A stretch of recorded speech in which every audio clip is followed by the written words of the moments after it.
Gaga, it's so good to see you. How are you, my friend? Hey, How are you? I'm doing good. We missed you. I miss you too. I'm like trying to like work technology. Sorry. Hey. That's what I'm trying to figure out, getting back into the real world. Listen, congratulations. It is happening. All this work that you and Todd and Joaquin and the whole crew and everybody on your team and everybody on this expansive crew to make this film and make this music is now starting to come to fruition. Thanks so much for having me on the show. I'm so happy to see you. You too. Every time and any time. You know that. But how did it feel last night and in the last few days gearing up to kind of let go? Because you've all been working so hard on this and now it's time to let go. I'm like super ready for people to see the movie. I'm so excited that it's going to be out on the 4th. And I think I'm like even more nervous for Harlequin to come out because, you know, it's all the music from the film, but it's all my versions and it's like completely original production. And I put so much of my like heart and soul into it in so many different genres and like navigating my way also around some jazz inspired tunes that like it was my first time doing it without Tony as well, and like that was really cool.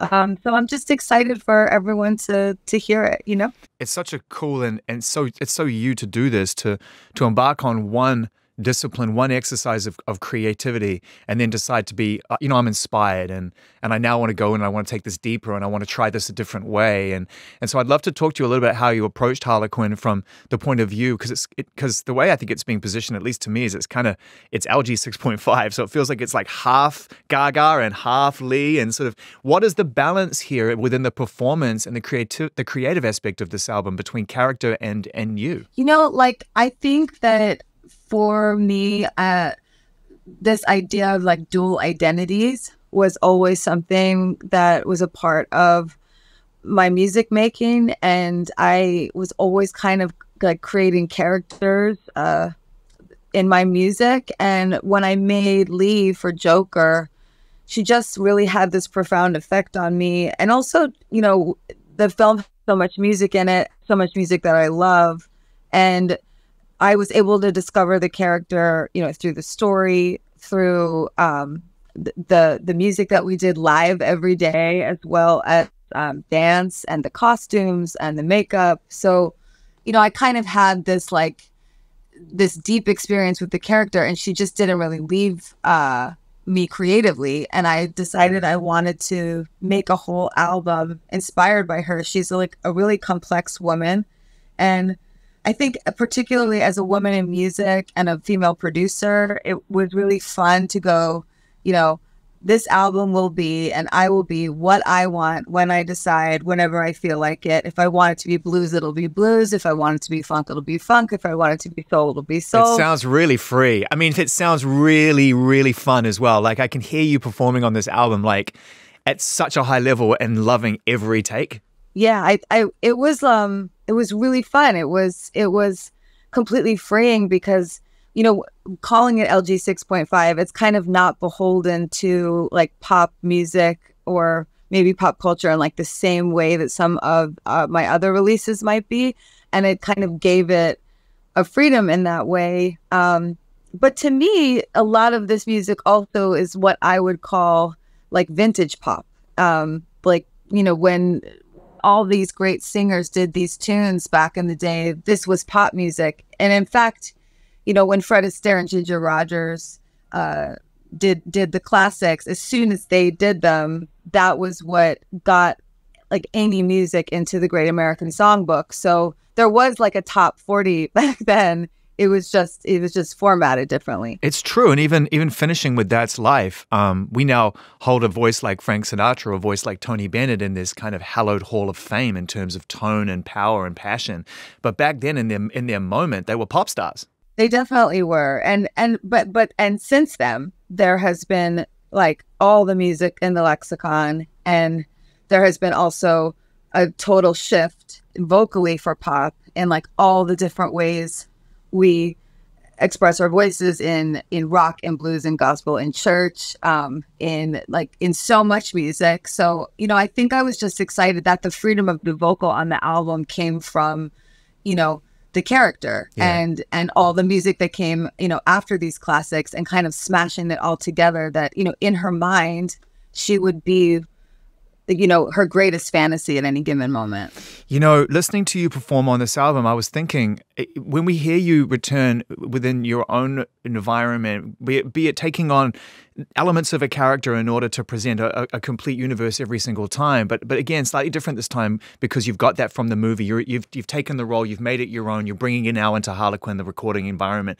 Did you learn something about yourself as a performer or explore new areas because you were kind of inhabiting this character that you loved so much, and it wasn't just about searching within yourself as Gaga, but it was also kind of an extension of the role? I mean, I did a lot of different kinds of work to create her. And, one of the things that I did was change my voice in the film. Yeah. And I don't sing differently the whole movie, but a lot of the movie I sing very differently. And it's Lee's voice, and it's really raw, and it's really naked, and it's very untrained, and not proper breathing, or any of the tricks that would feel natural to me. How do you unlearn that stuff? You've been performing at the highest level for so long. How do you reverse engineer what you know? I think that Joaquin just scared the living out of me every day until my voice left my body.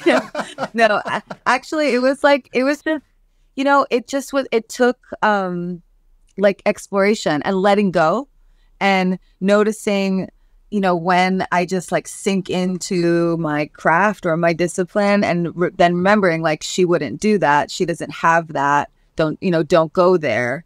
And then I would just stay where I was, and navigate within, I guess, a more narrow playing field. Sometimes I would even say that Lee to me sounds like a little girl at a recital. An 11-year-old in school, but she's in her 30s, so it's super awkward. Yeah. It's kind of unhinged. It's kind of unhinged. I actually hear it in on the album.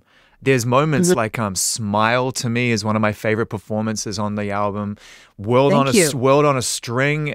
Again, that moment where I feel you're letting go and allowing the vulnerability at the beginning of that particular performance to kind of find the dynamic shift. But in the beginning, it feels very vicarious. I was in the studio with the guys, and I produced this album with Ben Rice, and me and Michael conceived of this project together. So he was always in the studio, and then it was Brian Newman, Alex Smith, Donald Barrett, Steve Kortiker, Daniel Foose. It was Smoking. It was a Tim Stewart. I can't not mention Tim. Tim is playing guitar on this, and it's I came in and I was so what if the Cramps made a French song and it was World on a String? And we do it, and it's a surf punk record, and we went in this whole other direction, and it just brought the song to life in her image in this totally new and fresh, cool way. And actually, it was really funny. So Serban actually mixed the album. Wow. And we know Serban as the pop whisperer, the music whisperer. Yeah. And I'm Serban, what do you know about jazz? And he's I studied jazz, and he knows so much about it. And I sent him, all the songs, and he's what did you guys use for the drums? And I said, it was trash cans. We did this record on trash cans. What? World on a String was done on trash cans. You seriously? Yeah, and he wasn't sure what to do with it. But he did. And it sounds cool. It's really cool. It's really cool. It makes me think of the incredible relationship. You and I had a really lovely, moving live conversation about your relationship with Tony some time ago. And I think about him when I listen to this album, and I think about he's on the back of the artwork, and there's a picture of you, and he's playing and on the television, and there's a sense of him being present right throughout this. And it must be really amazing to be able to continue in the legacy of this beautiful relationship you had with him, but do it kind of different and do it just your way, in a different way, Yeah, I mean, we did so much that Tony would never have been cool with. That's what I'm saying. That's kind of in a roundabout way what I'm trying to say. I'm if you'd played a World on a String, hey, Tony, we hit trash cans. What's Tony saying right now? The reality is that when rock and roll happened, Tony, he told me, he was like, there was 3 chords now, and he said that it destroyed jazz on the radio. I mean, to be able to contribute an original to this album as well must have been an important moment. I don't know if it was a decision you made or it just presented itself and it felt right. You and Pop again and Blood Pop again and others from the project. Can we talk a bit about Happy Mistake and how it happened? Blood Pop and I had written this together, and then I like kind of took it to the next place, and it all like in the image of the character, but also kind of like at the very core of her soul, which is really just me. Like every character I play is like it just has me as the gravity. And I'm wrestling on that record with a lot of feelings about just so much that I've been through, like as an artist, everything I went through growing up in the public eye in the industry since I was like a teenager. One of the lyrics is, I'm acting in this play of comedy with tragic words. The audience was smiling, cheering on a scene absurd. I was thinking about when women play these broken characters in music or in films or theater, like the audience loves it and they just cheer us on. They cheer on like the image of like the pain. And that's like, it's super confusing. When like the audience is going crazy and the artist is messed up. So that song is in a lot of ways about that. And the second verse is a lonely disposition, portraits of a strung out girl. And, how'd I get so addicted to the love of the whole world? It's like, yeah, I mean, it's like a really private lyric. I don't know that I've ever written a lyric that private about that subject. And I think, it's just, yeah, I mean, being like famous when you're young is also a little bit like, taking heroin every night, on stage. And I think it can like make you a little bit kind of outside of yourself and live in a fantasy. But now like I don't feel that way anymore. So I was able to like put that all in this song and kind of reflect on that feeling. Thank goodness for the distance that you can have from that moment, because as you said, it for a long time it's escapism, isn't it? Yeah, it's escapism, and it's like this weird feedback loop, like I said, of like being kind of like cheered for while you like kind of keep getting high on like the disease of it all. This is really present for me at the moment, this conversation. I'm thinking about this a lot. I'm getting to a point in my life where I'm talking to a lot of artists, and at a time when we need art more than ever. Music is magic, and we need the frequency to help us. It fills a lot of what we need in our life.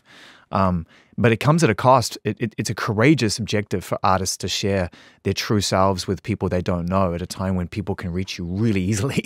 And I think that more than ever, we need to protect that process, or at least create a better understanding. And a song like this, I think, really serves that purpose. Thank you. I think like creative people are so special. Artistic people are so special.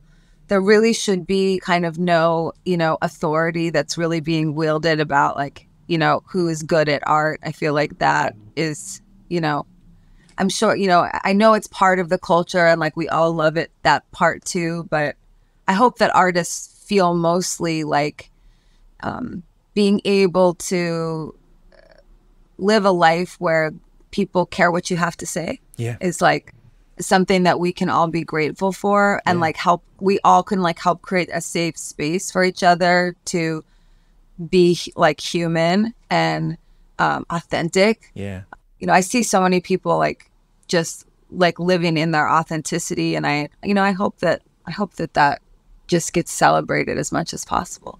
Are you back, or is there a part of, are you still kind of, is there a bit of Lee that's still kicking around? Will she ever fully leave you? I mean, is this just such a profound experience that it's kind of you'll carry it forever? I mean, I think I'll always have it in my heart in some kind of way, and I wonder if I'll continue to create with her in my mind, but like I'm not like she's not like stuck in my body in like a weird way. I mean, I guess. I think. I think it's a fair question to ask though, because I've seen the trailer and you and Joaquin. I mean, it is pretty amazing. How deep you obviously both of you went in this film. I cannot wait to see it. Thank you so much for saying that. He's an amazing actor, collaborator. He's an amazing singer in the movie. It was like a really, really soulful experience, and I'm excited for people to see it. It's like these two people find love in this really dark place, and it brings them all the light. Well, we appreciate you sharing your light with us again, and it's so great to have you back. Lots happened since we got a chance to talk in more detail last time, and now there's so much to talk about in the future, I hope. And this movie is so fantastic, and it looks so fantastic, and I'm sure people are going to love it. It's so great to see you, Lady Gaga. Thank you. It's so good to see you. I've been in the studio a lot, so I'll see you soon. There you go. There it is. Hello, LG7, baby. Okay, it's good to see you. Have a great time. Good to see you too, man. See you, buddy. Thank Bye. you so much.